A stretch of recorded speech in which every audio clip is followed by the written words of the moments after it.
If the Buffalo Bills want to make a serious run in the 2025 season, it's time to stop overcomplicating things and start leaning into what truly makes this offense dangerous.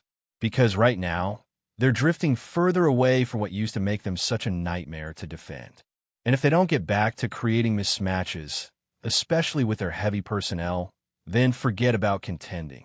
Forget about hanging with the elite teams in the AFC. This team needs to rediscover its identity, and it starts with remembering that their biggest advantage isn't some flashy spread attack. It's their ability to be two-dimensional out of big formations. We're talking multiple tight ends, multiple backs, and a physical offensive line. That's where the mismatches live. That's where you start forcing defenses into tough decisions. That's where Josh Allen becomes his most dangerous. It's not just about out-scheming opponents. It's about out-muscling them and outsmarting them at the same time. You got Dalton Kincaid, one of the best pass-catching tight ends in the game. You've got James Cook, a back who can hurt you running or catching. Dawson Knox is a balanced piece who can block and make plays. Reggie Gilliam can do the dirty work. And then you mix in a receiver like Khalil Shakir or Josh Palmer, and now you've got a full set. What you don't do is force 11 personnel just because it's trendy. You don't go away from the very thing that puts defenders on their heels. But that's exactly what happened against teams like New England and Atlanta. And it was frustrating to watch. You had a Patriots defense that was banged up, with weaknesses in coverage at linebacker and safety, and the Bills barely tried to exploit it with their big sets. Just twice. That's it. And both times, big gains. 23 yards on one play, 20 on the other. So why stop? Then came the Falcons, the smallest front in the league. That's screaming for smash-mouth football. Put the big boys in, run it down their throats, and then hit them over the top when they start to creep in.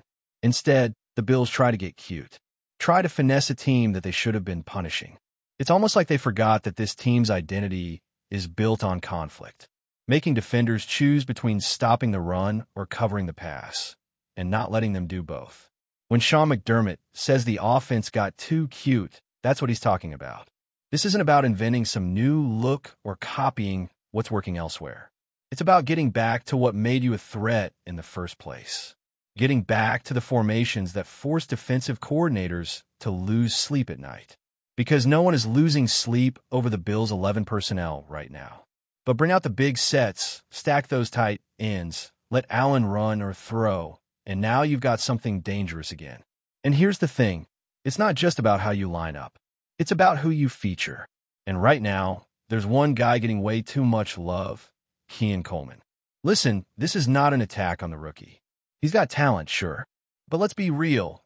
He's leading all Bills receivers in snaps by a wide margin, and he leads the team in targets. That doesn't add up. It really doesn't. You're telling me that a guy who was suspended twice already for immaturity is now your go-to receiver? Based on what? Draft status? Josh Allen's endorsement? It's not earned. Not on the field and not behind the scenes. Coleman's production just isn't there to justify that kind of usage. He's inefficient, inconsistent, and he's not even the best option.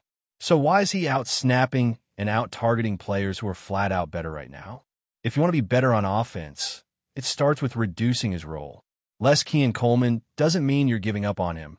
It means you're being honest about what helps you win now.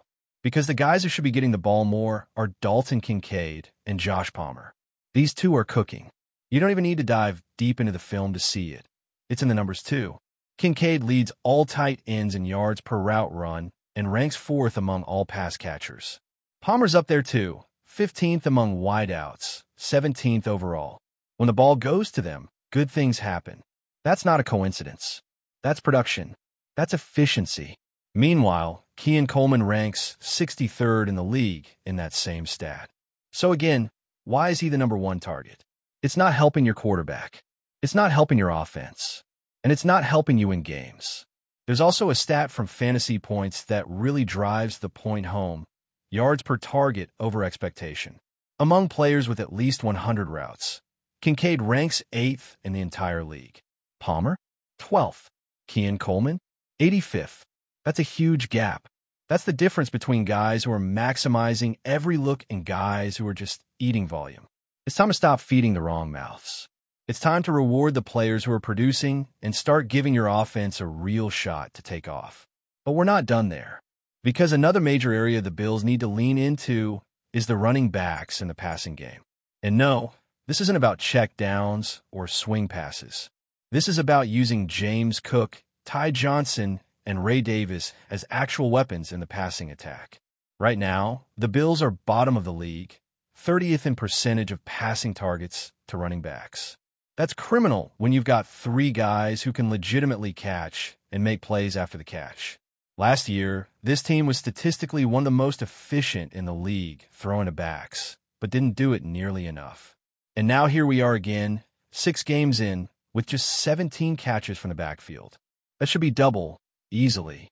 You've got teams spying Josh Allen like crazy, putting a defender on him every snap to contain his mobility. You want to punish that? Throw to the backs.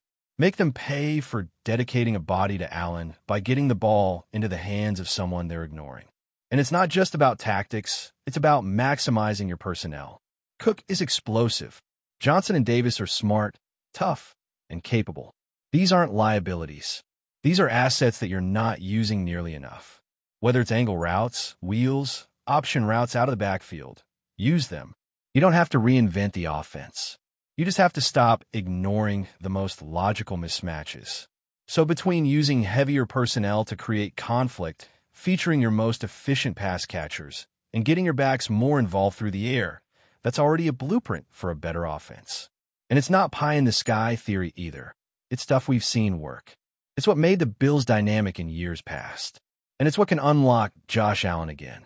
Because let's be honest, this version of the Bills offense is too reliant on stuff that isn't working, and it's failing to leverage the very things that used to give them an edge. Start with Ogunjobi.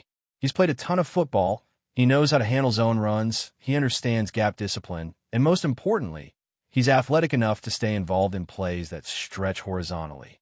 He's not going to light up the stat sheet every week, but he's also not going to give up cheap lanes or get washed out like some of the younger guys have. When you're in a single gap defense, even a small crease can be a disaster. Ogunjobi helps plug those gaps and stabilize the interior. And if you look at the depth now between Ed Oliver, Daquan Jones, Deion Walker, and Ogunjobi, you've actually got a solid group to rotate and keep fresh. Something that hasn't been the case in recent weeks when the Bills were scrambling to call up guys like Jordan Phillips and Zion Logan. Then there's Michael Hocht, and this is the one I'm most excited about. Because what he brings to this defense is flexibility, urgency, and a serious motor. He allows you to get creative with your pass rush packages. He can line up inside or outside. He can drop. He can chase. He unlocks looks you couldn't previously run. And when you consider that guys like Javon Solomon and Landon Jackson have played over 100 snaps combined with almost no impact, that's an immediate upgrade. You want fewer snaps for Joey Bosa? Want to keep A.J. Epineza fresh? Hocht gives you that ability. This is a player who doesn't just fill in. He enhances what you already have.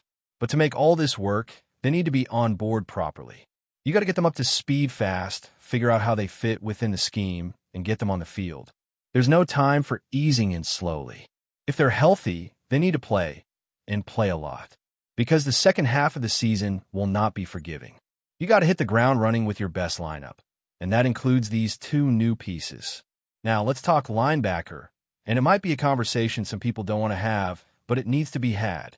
Because while Terrell Bernard has become a fixture at Mike linebacker, the truth is he hasn't been good enough. And the tape doesn't lie. He's a smart player, he plays hard, but he's getting washed out of too many plays, missing too many tackles, and struggling in coverage. Meanwhile, Shaq Thompson has quietly been your most reliable linebacker when he's been on the field.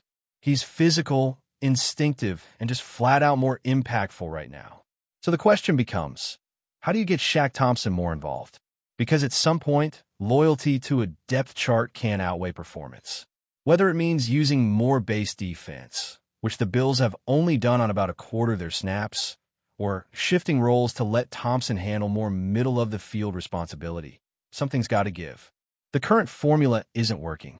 If it were me, I'd strongly consider making Thompson the mic and letting Bernard shift outside. Maybe that's a drastic move mid-season, but these are drastic times. You can't keep giving up soft zones, blown run fits, and missed assignments. Not if you expect to stop teams like the Chiefs, Bengals, or Ravens in the postseason. And while we're on the subject of players that need to get involved, you've got to accelerate the ramp-up of Maxwell Hairston. Yes, he's a rookie. Yes, he hasn't practiced much since late July.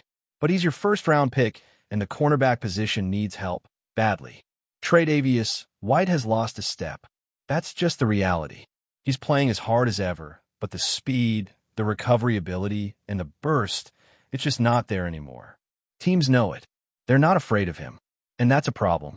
Hairston has the talent to change that, but the team needs to be intentional with his development. Give him a ramp-up window. Start mixing him in over the next few weeks, because by the time you're in the final stretch of the season, you want him fully integrated. You can't afford to limp into the playoffs with White getting picked on every week. So whether it's platooning to start, rotating series, or matchups based on coverage strength, Hairston's involvement needs to be prioritized now. And then there's the safety position, which has quietly become a real liability. Taylor Rapp has been flat out bad. There's no sugarcoating it. Whether it's miscommunication, poor angles, late reactions, he's hurting the defense more than he's helping.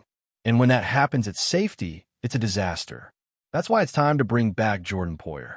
Sign him to the active roster. Get him in there. It's not ideal. He's not what he used to be. But he knows the scheme. He can help Cole Bishop settle in. And frankly, he's probably still a better option than Rapp right now. There are going to be fans calling for Jordan Hancock or other young options, and maybe that's a long-term move. But if they were truly ready, they'd be out there. It's like with Landon Jackson. Yeah, you gave him snaps, but it didn't make the defense better. At a certain point, you can't just throw young guys into the fire for the sake of change. It has to be calculated. With Poyer, at least you know what you're getting. Before we dive back in, make sure to hit that subscribe button and give this video a thumbs up. Your support helps us keep delivering the latest Buffalo Bills updates straight to your screen. And hey, don't hold back. Let us know your thoughts on today's news down in the comments. Rumors are swirling around Buffalo as whispers of a seismic shift in the team's defensive line gain momentum. Word on the street is that Jalen Carter, the powerhouse defensive tackle who has been making waves since his college days, is set to join the Bills. If true, this could mark one of the most significant acquisitions in recent franchise history, and fans are already buzzing with excitement and a healthy dose of speculation. Carter, known for his explosive speed off the snap and a relentless ability to collapse pockets, has been a name on every scout's radar for years. His blend of size, strength, and agility makes him a nightmare for opposing quarterbacks, and insiders suggest that his presence could completely redefine Buffalo's defensive identity. Imagine a line that not only stuffs the run, but terrorizes the passing game. Reports hint that the Bills' coaching staff is already dreaming up schemes that could fully unleash Carter's talent. Sources close to the team have hinted at behind-the-scenes negotiations that were intense but remarkably swift. While nothing has been officially confirmed, the mere buzz has ignited social media and locker room chatter alike. Teammates are reportedly thrilled at the prospect, envisioning a unit where Carter anchors a line that could dominate the AFC for years to come. Rumors suggest that veteran defenders are already offering to mentor him, setting the stage for a mentorship dynamic that could elevate the entire defensive squad. Of course, with rumors come questions. How will Carter adapt to Buffalo's defensive schemes? Can he maintain peak performance over a grueling NFL season? Analysts are debating everything from his conditioning to his role in high-stakes matchups. Yet, one thing is clear. Just the possibility of Carter on the roster has fans imagining a new era for the Bills, a DL so formidable that offenses might think twice before even crossing the 50-yard line. Whether these whispers materialize into reality remains to be seen, but for now, the buzz around Jalen Carter in Buffalo is impossible to ignore. If the deal goes through, the Bills' defensive line may not just improve, it could be revolutionized, leaving the rest of the league scrambling to keep up. That's a wrap for now.